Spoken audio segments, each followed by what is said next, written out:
Bonjour à toutes et à tous, c'est Stéphane pour la chaîne Foilier. Je vous remercie de me retrouver chez moi et donc chez vous, je m'assois correctement. Bon, aujourd'hui, on va juste faire un petit vlog assez rapide, un vlog pour revenir un petit peu sur la sortie de la vidéo sur Arthur. Je pense que vous êtes déjà au courant de sa sortie étant donné sa réception. Donc, la vidéo est sortie il y a 2 jours. Je n'ai pas fait de vidéo sur la chaîne du Fou Allié ni hier ni avant-hier, vous en êtes aperçu. Et je pense que vous avez compris un petit peu pourquoi, hein. Vous avez compris pourquoi. Donc, si vous n'avez pas encore vu la vidéo, elle est sur la chaîne Les Dossiers du Fou Allié. Où est-ce que je peux vous mettre ça? Ici, voilà. Vous avez le lien de la chaîne dans la description, tout simplement, de cette vidéo. On va discuter un tout petit peu du contenu de cette première partie. Je vais vous raconter un petit peu la genèse de cette vidéo. Je vais en parler façon foilier, donc l'épisode n'est pas scripté, l'épisode n'est pas écrit à l'avance. Simplement, on va juste voilà, discuter un petit peu à cœur ouvert, vous et moi, pour que je puisse vous raconter un petit peu l'histoire de la genèse de cette vidéo. À l'heure à laquelle je vous parle, la vidéo est sortie il y a 23 minutes et 30, il y a 23h30 minutes. Elle compte un total de 35 000 visionnages, ce qui est pas loin d'être c'est, je pense, la quatrième vidéo la plus vue depuis que je crée des vidéos sur le Fou Allié. J'avais d'autres chaînes auparavant, j'ai déjà fait plus de 30 000 vues, j'ai déjà fait plus de 100 000 vues sur d'anciennes vidéos. Mais sur des vidéos qui concernent le Fou Allié, plus de 30 000, ça doit être la quatrième, je pense seulement, à atteindre ce résultat. Donc j'en suis content, elle devrait atteindre les 50 000 d'ici une semaine et peut-être 100 000, pourquoi pas. Ce qui me surprend agréablement, je suis très content de ça. La vidéo est pourtant très longue, elle dure 2h50. Le temps moyen de visionnage de la vidéo est de 50 minutes, donc ça veut dire que les personnes qui l'ont regardée ont zappé pas mal de passages, ce que je comprends, hein. De toute façon, la vidéo n'était pas destinée à être regardée en entier. Alors, déjà, je voudrais simplement vous expliquer pourquoi. Pourquoi j'ai décidé de travailler sur Arthur et pas sur quelqu'un d'autre. J'avais l'intention de travailler sur un autre dossier qui était en cours d'écriture, dossier dont le sujet m'intéressait et vous intéresse aussi, je pense. C'était sur le procès Mazan. Je voulais revenir très très en détail et en profondeur sur ce qui s'est passé pendant ce procès et puis vous présenter toute une série d'images qui n'ont pas été très médiatisées pour essayer d'analyser ce procès sous absolument tous les angles possibles et imaginables. Et puis, ce qui s'est passé, c'est que ces extraits qui avaient fuité, je les avais vus passer. Je comptais en parler sur la chaîne du Fou Allié. J'en ai parlé sur la chaîne du Fou Allié d'ailleurs.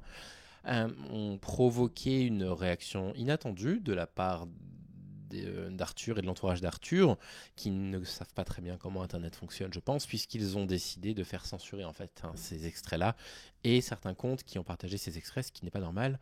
Et les deux choses qui ont motivé ma volonté d'aller faire un dossier complet, la première, c'était la censure d'un compte journalistique, Serfia.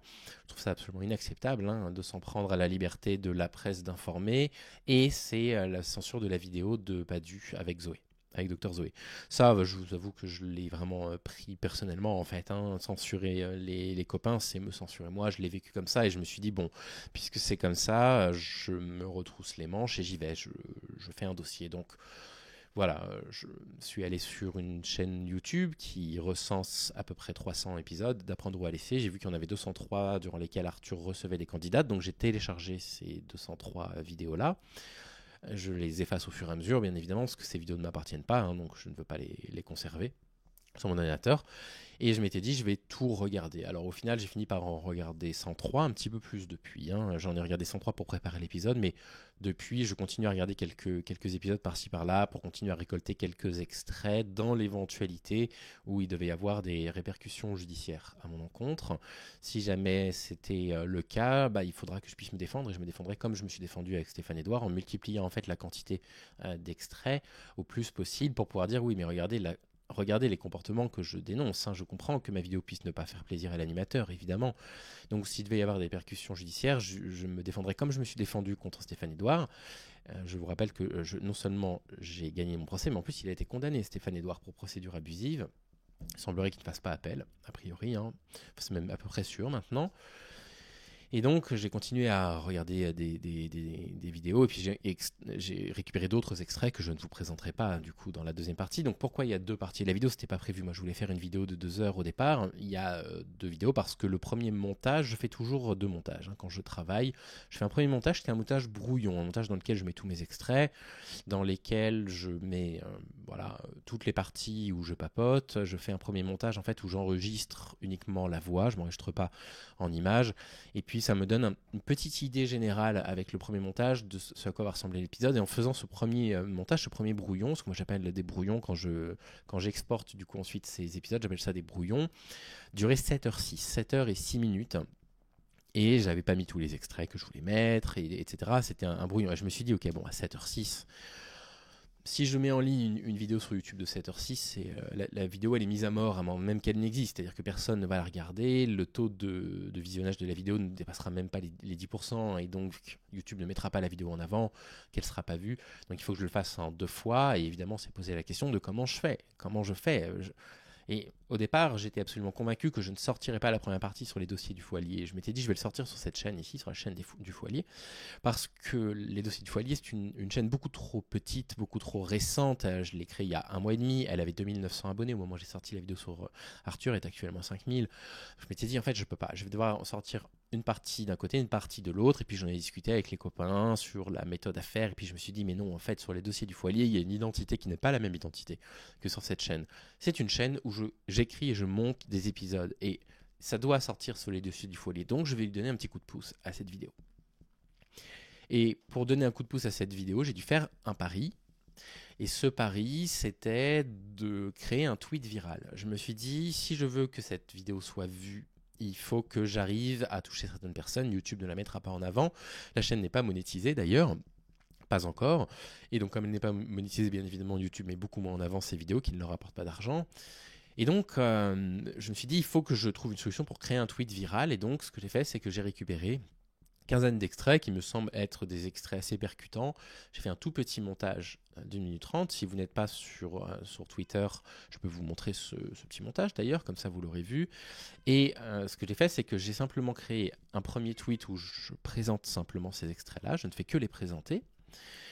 Sans sans rien d'autre. Donc voilà ici le tweet en question. Donc là, du coup, il va falloir que je choisisse de faire la capture ici sur Twitter, là-dessus, voilà. J'ai simplement créé ce tweet. Les extraits qui ont fuité n'étaient donc rien. Arthur, pendant des années, s'est permis bien plus que ce qu'on avait imaginé.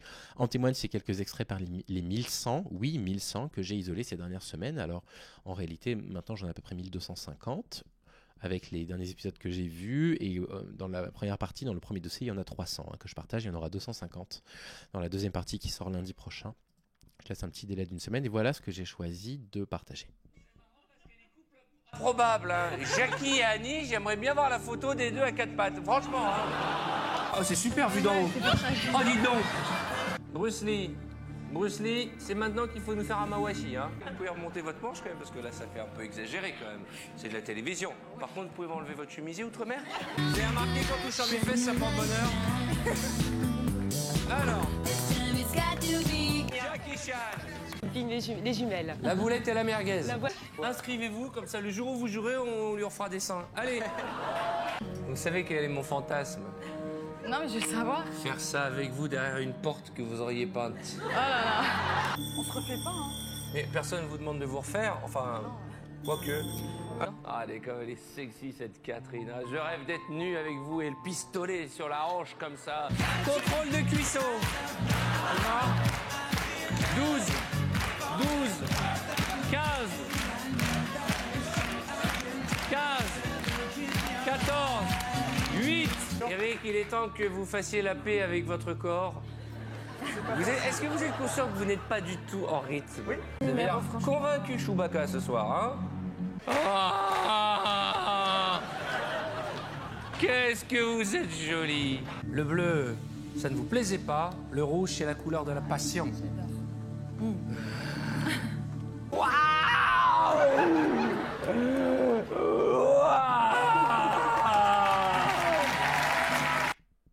Donc voilà, c'était le pari, faire un tweet un peu viral, et puis vous le voyez ensuite en dessous Je mettais un lien vers l'épisode. Je savais très bien que s'il y avait un certain nombre de personnes qui verraient le premier tweet, il n'y en aurait pas beaucoup qui verraient le deuxième, mais néanmoins. Donc ça a fonctionné. Figurez-vous, cette prise de risque a marché, puisqu'il y a eu 1,2 million de vues à l'heure à laquelle je vous parle. Il est 17h44.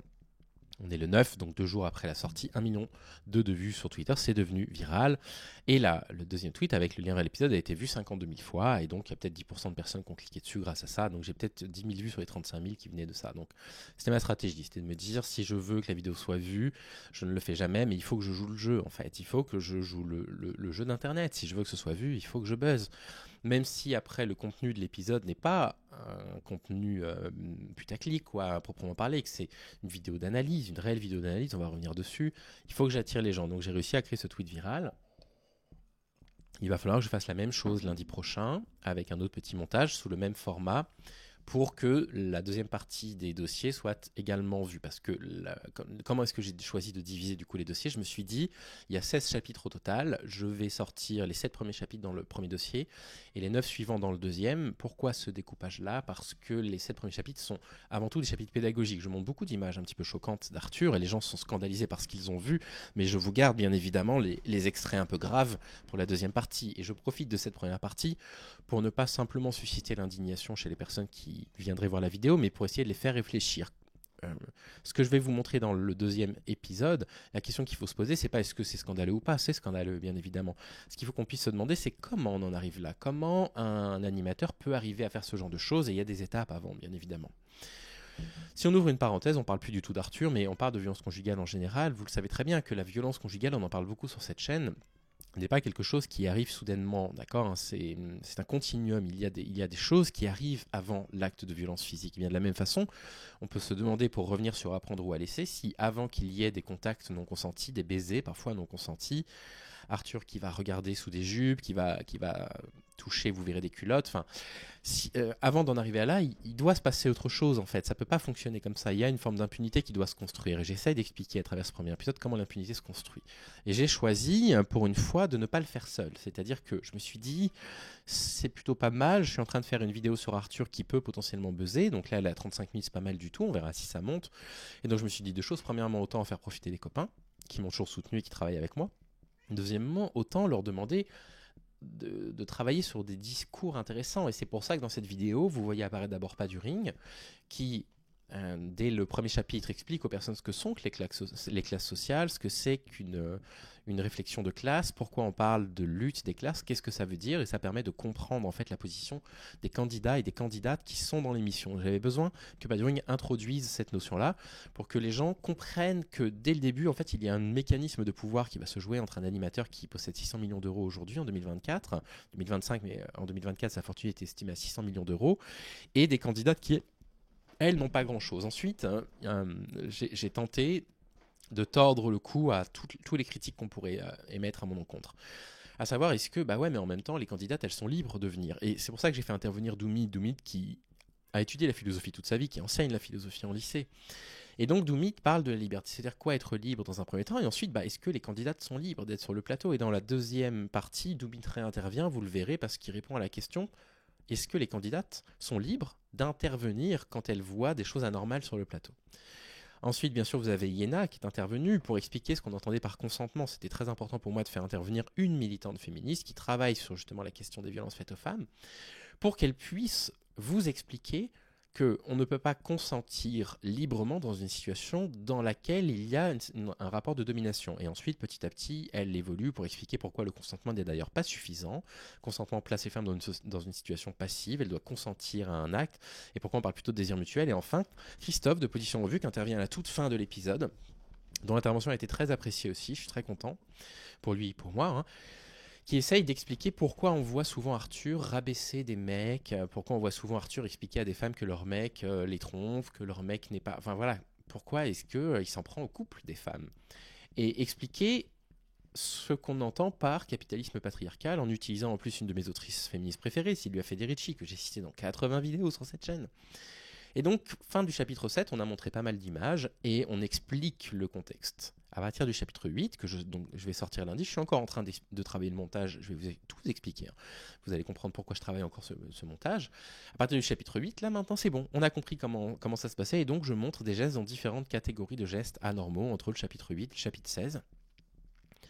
Et j'espère que ça vous plaira. Actuellement, ce montage fait 2h01. Je suis très satisfait. 2h01 me paraît beaucoup plus raisonnable pour le deuxième épisode. J'essaye encore de le réduire pour que la vidéo soit la plus dynamique que possible. Et j'espère que ce que vous verrez lundi va vous satisfaire le plus possible. Il me reste, je pense, donc demain, je n'aurai pas beaucoup de temps, je travaille évidemment. Hein, donc je n'ai pas beaucoup de temps pour monter, mais samedi, je vais vraiment passer ma journée entière à travailler justement sur le montage pour le rendre un peu plus dynamique, un petit peu plus compact, pour vous montrer l'essentiel de ce qu'il y a à montrer. Et puis dimanche, je me repose et lundi, je sors l'épisode à 18h. Ça va être un soulagement pour moi, je ne vais pas vous le cacher, parce que pendant ces vacances de Noël, donc moi j'ai eu les 2 semaines de vacances, j'ai eu cette chance-là, 2 semaines de repos, je n'ai fait que ça. Hein, je n'ai fait que ça. Dès que j'avais un moment de libre, quand j'étais pas dans ma petite famille d'amour, dès que j'avais un moment de libre, la seule chose que je faisais, c'était regarder des épisodes d'Apprendre ou à laisser, prendre des notes, réorganiser les extraits dans des dossiers, comprendre comment je pouvais les articuler les uns avec les autres, imaginer un script d'écriture avec des parties qui allaient se dégager et puis finalement me dire mais attends, en fait cet extrait là je devrais plutôt le mettre là parce qu'il montre plutôt ça, parce que la candidate a réagi de telle façon, donc si elle réagit de telle façon il faut pas que je sois malhonnête dans le montage. Ah ouais, mais il y en a quand même beaucoup qui réagissent et qui sont gênés, donc dans le même chapitre je peux montrer des femmes qui ne réagissent pas et des femmes qui sont gênées. Ah oui, donc il faut que je tienne 2 discours différents sur ce chapitre là, donc il va falloir que j'écrive un truc ici, etc., etc. Vous voyez ce que je veux dire. Et puis ensuite l'écriture après s'est déroulée toute seule, c'est à dire qu'une fois que j'avais récupérer ces extraits, que j'avais réussi à les trier, à les mettre dans la bonne disposition, la disposition qui me paraissait la plus pertinente, ça y est, enfin j'avais une trame évidente qui se dégageait, j'avais plus qu'à écrire.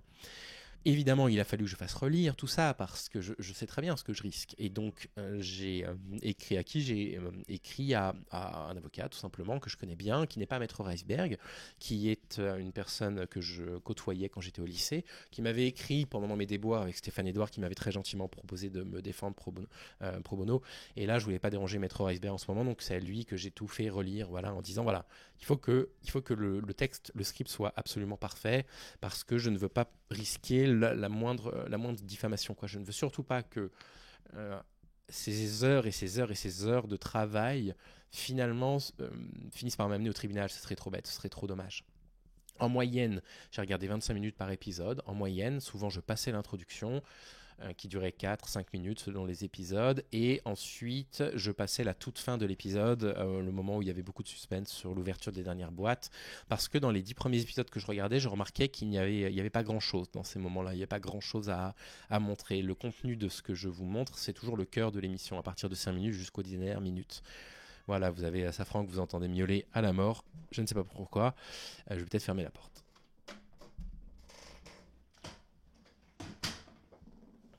Donc, un premier épisode un peu pédagogique, le deuxième épisode que donc je sortirai lundi, cette fois-ci beaucoup plus cru. Hein, je vais répéter le petit disclaimer que je donnais au début du premier épisode. Si le premier épisode était difficile à visualiser pour vous, il ne faut pas que vous regardiez la suite, je vous le garantis, il ne faut pas que vous regardiez la suite, ou alors vous le faites accompagner avec quelqu'un de confiance, ou alors vous faites des pauses, mais on va rentrer dans des actes qui pourraient vraiment vous choquer, encore plus que ce que je vous ai montré jusque-là, nettement plus d'ailleurs. Et puis en plus de ça, dans ce deuxième épisode, vous verrez, on réfléchit à l'émission en tant que telle. Et j'ai des choses à vous montrer qui sont des choses qui ne sont pas du fait d'Arthur. Cette fois-ci, Arthur n'est pas du tout responsable de ces parties-là, mais qui montrent à quel point un jeu comme ça peut être psychologiquement violent. C'est pas facile à voir, c'est évidemment pas facile à voir, mais ça dresse aussi le portrait d'une émission qui est assez représentative qui est représentative de la société des années 2004 à 2006, et surtout qui est, je trouve, comme je le dis dans le premier épisode, annonciatrice de beaucoup de choses, et je reviens là-dessus dans le deuxième dossier. Il y a des personnes qui m'ont dit, mais t'as dit que c'était annonciateur de pas mal de choses, mais de quoi? J'en parle justement dans le deuxième dossier. Je trouve que cette émission est vraiment annonciatrice de l'époque dans laquelle on vit. Et je prends le temps de dérouler tout ça. Ça va durer un petit peu moins de 2 heures. En attendant, sachez que avant de partager la vidéo lundi, toute la journée de lundi, j'étais extrêmement anxieux. Je n'ai pas dormi du tout. Une nuit blanche totale. Enfin, je ne sais pas totale parce que j'ai l'impression d'avoir fait quelques rêves, mais je passais ma nuit sur le canapé à lire des BD, à essayer de penser à autre chose, à me dire ça va aller, l'épisode va être bien reçu, l'épisode va être regardé, il ne faut pas t'inquiéter, tu as fait du bon travail, les gens vont voir que, même si les gens n'aiment pas le contenu de la vidéo, ils vont quand même reconnaître que tu as bien travaillé, donc je me suis beaucoup inquiété. J'ai préparé mon tweet tellement en avance, je l'ai fait, refait, j'ai laissé passer une faute de conjugaison absurde, tellement j'étais fatigué. Et au moment où j'ai vraiment sorti cette vidéo, enfin, il y a eu encore une demi-heure, 45 minutes qui étaient dures. Je suis parti prendre une longue douche. J'ai appelé quelqu'un qui est cher à mes yeux. On a un petit peu discuté pour me changer un petit peu les idées. Je suis revenu à peu près 1 heure après. Et j'ai vu 1 heure après que la vidéo avait déjà 2500 vues en 1 heure sur une chaîne minuscule. Et je me suis dit, ok, c'est bon, elle est lancée. Le temps va faire son effet. J'ai vu que sur Twitter, c'est parti. Et le fait est qu'avant de me coucher le soir, elle était déjà à 10 000 vues. Voilà. Donc, ça m'a rassuré. Puis j'ai pu dormir et maintenant, ça va mieux. Maintenant, c'est bon. Ce stress est derrière moi. J'ai un petit stress pour l'épisode la deuxième partie de l'épisode. Mais si la première partie a été appréciée et si vous avez aimé la façon dont je l'ai écrite, vous allez adorer le deuxième parce que c'est encore plus écrit. Le deuxième est encore plus écrit. Le deuxième, maintenant, j'arrête pas de dire dans la première partie, que je vais vous montrer les extraits graves, que c'est à venir. Et c'est à venir. Pour le coup, ça n'est pas un effet d'annonce. C'est vrai. Et 2, que j'ai besoin de vous présenter certaines choses pour développer mon discours. Et cette deuxième partie, je le développe complètement. Pour le coup, il me reste encore 2-3 choses à mettre en place dans le chapitre 8, 9 et 10. À partir du chapitre 11, c'est bon. Là, maintenant, vous avez compris. Maintenant, je vous dis les choses. Maintenant, voilà ce que c'est cette émission. Voilà ce qu'elle fait. Voilà comment elle fonctionne. Voilà quels sont les ressorts, etc. Donc, je pense que ça pourra vous plaire. Au-delà des extraits, évidemment, très choquants, mon objectif n'est pas juste de vous partager des extraits choquants pour vous partager la colère que j'ai pu ressentir pendant les vacances. L'objectif, c'est d'arriver à produire un discours avec vous sur la chaîne des dossiers du Fou-Allier. Et quand je vois comment la vidéo est reçue, je me dis que sur la chaîne du Fou-Allier, il serait peut-être plus malin de ma part que plutôt que de faire des sujets de niche, comme par exemple la façon dont le féminisme est vu en Corée du Sud, il serait peut-être plus malin de ma part que je parle de sujets peut-être d'actualité, même s'il me faut du temps pour préparer un dossier. Donc, entre un fait d'actualité et le moment où je sors un dossier, il va s'écouler à minima 10 jours, minimum, et encore 10 jours, dans une période où j'ai du temps pour faire des recherches. Parce que vous voyez bien que sur cette chaîne, je fais des recherches. Mais peut-être qu'il faudrait que je parle de choses que le grand public connaît absolument par cœur, déjà, des figures que le grand public connaît par cœur, pour attirer ces personnes-là sur la chaîne et ensuite développer un discours un peu complexe, un discours sociologique, un discours politique, un discours antisexiste et féministe grâce aux intervenantes et aux ouvrages féministes que je cite. Et vous voyez, peut-être que c'est comme ça qu'il faut que je fasse, que j'attire plus de gens sur cette chaîne par ce biais-là, en essayant d'être peut-être un petit peu moins... de faire une chaîne qui soit moins une chaîne de niche, mais qui soit plus une chaîne grand public, mais dans laquelle quand même, néanmoins, on arrive à parler de choses assez complexes. Vous voyez, là, dans la vidéo d'Arthur, on parle de rapport de classe, on parle de rapport de genre, et on parle d'un rapport intersectionnel entre la classe et le genre, on parle de domination patriarcale, de capitalisme patriarcal, des notions qui sont des notions très fines, qui sont des notions difficiles à comprendre. Alors, la plupart du temps, si je fais une vidéo là-dessus, ça va être une vidéo qui va durer 20 minutes où je vais vous présenter le concept et puis après, je vais l'utiliser un petit peu dans d'autres vidéos après. Je vais reciter le capitalisme patriarcal de temps à autre pour que les gens se disent « Ah mais oui, c'est ça le capitalisme patriarcal ». Alors que là, dans une seule vidéo, on présente le capitalisme patriarcal et regardez ce que c'est le capitalisme patriarcal avec un exemple. Donc on arrive en parlant d'un sujet qui là est un sujet d'actualité ou un sujet en tout cas grand public, à tenir un discours qui est un discours très construit, qui est un discours gros cerveau, comme certains pourraient dire. Là, c'est Christophe qui s'est chargé justement de faire ce discours-là. Je suis content que ce soit lui qui l'ait fait, parce qu'il a très bien fait de position revue. Et peut-être que c'est ça qu'il faut que je fasse sur les dossiers du Fou-Allier, que je fasse des sujets qui semblent en apparence grand public, pour que les gens se disent « Ah, tiens, c'est un truc très grand public, ça va parler, je sais pas, de Depardieu, par exemple. » Et on rentre dedans et bam, théorie marxiste, capitalisme patriarcal, etc. Et des notions de sociologie, des notions de lutte politique, etc. Tout en répondant quand même à la question, vous voyez ce que je veux dire, tout en quand même disant bon voilà, les gens veulent que je parle de Depardieu, on va parler de Depardieu comme je l'ai fait avec Arthur, mais ce qui m'intéresse c'est pas Arthur, l'animateur en soi ne m'intéresse pas, moi je ne connais pas Arthur, c'est pas un proche, j'ai jamais échangé avec lui, j'ai jamais croisé, si vous voulez, c'est pas son cas particulier qui m'intéresse évidemment, ce qui m'intéresse c'est comment une émission télévisée arrive à finalement ce qu'on voit sur les réseaux sociaux, et ce que vous verrez dans les deuxièmes dossiers, je vous assure que c'est accablant, j'ai tellement pas hâte, j'ai hâte et j'ai pas hâte de vous montrer en même temps ces extraits là. Donc Voilà ce qu'on va voir dans le deuxième dossier. Mais je suis content, ça augure beaucoup de bonnes choses pour les dossiers du Foilier. Je suis très content d'avoir créé cette seconde chaîne. C'est vraiment très clairement à terme ce que je veux faire, hein, bien plus que ça sur le Foilier. Bon, c'est un peu facile, alors ça fait de la vue. Hein. Moi, maintenant, je fais minimum 5000 vues par vidéo, souvent 10 000, alors que j'allume ma caméra, je papote avec vous. C'est très bien, je veux dire, c'est très intéressant. Ça crée un lien avec le temps entre vous et moi, et ça, c'est plutôt chouette, une régularité. Même si je ne réponds pas aux commentaires, je les lis, hein, sachez-les. J'ai plus trop le temps de répondre aux commentaires. Mais si vous voulez, moi ce qui m'intéresse, c'est plutôt de faire un travail un peu plus universitaire, un travail de recherche, avec beaucoup de ressources bibliographiques à proposer aux gens. Et puis je cherche à plutôt construire des discours et vraiment créer ces discours-là, les construire à partir de rien, ad nihilo, plutôt que de faire de la réaction à des sujets où j'arrive à construire un discours, mais c'est plutôt de la réaction à un sujet. Là, sur Arthur, on part justement d'une réaction pour ensuite une construction de discours. Tiens, c'est quoi un rapport de pouvoir? Comment ça marche un rapport de pouvoir et pourquoi on ne peut pas toujours voir les rapports de pouvoir, comme je le fais sur la chaîne du Fou Allier, comme étant des rapports de pouvoir de genre? On ne peut pas toujours dire ça, on ne peut pas toujours dire les rapports de pouvoir qui s'exercent en société sont des rapports de domination masculine. C'est entre autres des rapports de domination masculine, il en existe d'autres. Et donc voilà ce qui me plaît sur la chaîne des dossiers du Fou Allier. Donc très content, vraiment très content du démarrage de la vidéo. Merci pour votre réception. Ça a été un sacerdoce de répondre à tous les commentaires, mais je tenais à répondre à tous les commentaires sous la vidéo. Donc j'ai répondu à plus de 1000 commentaires. Voilà, c'était un sacré boulot. Je crois qu'il y a 1007 commentaires là ce soir, donc ça fait beaucoup de réponses. Mais voilà, comme je lance la chaîne, il faut que je sois un tout petit peu attentif à ça.